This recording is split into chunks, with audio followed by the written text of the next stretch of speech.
Italy যেতে আগ্রহী অপেক্ষমান বাংলাদেশিদের জন্য কর্মী ভিসা প্রক্রিয়াকরণে জমে থাকা বিপুল বকেয়া কাজের সমস্যা নিষ্পত্তির পদক্ষেপ নেবেন বলে প্রতিশ্রুতি দিয়েছেন ঢাকায় নিযুক্ত দেশটির রাষ্ট্রদূত আন্তোনিও আলেসান্দ্রো। বুধবার পররাষ্ট্র মন্ত্রণালয়ে প্রথমবারের মতো পররাষ্ট্র উপদেষ্টা মোহাম্মদ তৌহিদ হোসেনের সঙ্গে সৌজন্য সাক্ষাৎকালে এই আশ্বাস দেন রাষ্ট্রদূত। বৈঠকে পররাষ্ট্র উপদেষ্টা বাংলাদেশ থেকে ইতালিতে নিয়মিত ও প্রাণবন্ত অভিবাসন বাধাগ্রস্ত করে এমন সব ধরনের অনিয়ম রোধে অন্তর্বর্তী সরকারের দৃঢ় প্রতিশ্রুতির কথা অবহিত করেন। রাষ্ট্রদূত প্রতিশ্রুতির জন্য পররাষ্ট্র উপদেষ্টাকে ধন্যবাদ জানান এবং বর্তমানে কাজের ভিসা জমে থাকা নিয়ে গভীর দুঃখ প্রকাশ করেন। পররাষ্ট্র মন্ত্রণালয়ের এক সংবাদ বিজ্ঞপ্তিতে এ তথ্য জানানো হয়েছে।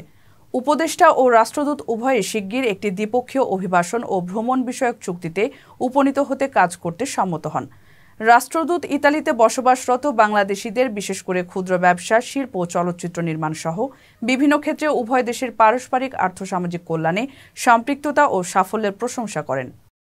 কারো কাছে স্বপ্ন পূরণ, কারো আনন্দের উপলক্ষ, আবার কারো জীবন পাল্টে দেওয়ার মুহূর্ত, কখনো জীবন বাঁচাতে সর্বোচ্চ গতিতে উড়ে চলা, কারো আবেগের শেষ মুহূর্ত, আপনজনের শেষ বিদায়ে শামিল হওয়া, এমন সব ইচ্ছে পূরণে সর্বনিম্ন ভাড়ায় দ্রুতগতির বাহন প্রবাসীর হেলিকপ্টার। আপনার প্রয়োজনে যোগাযোগ করুন আমাদের হটলাইনে।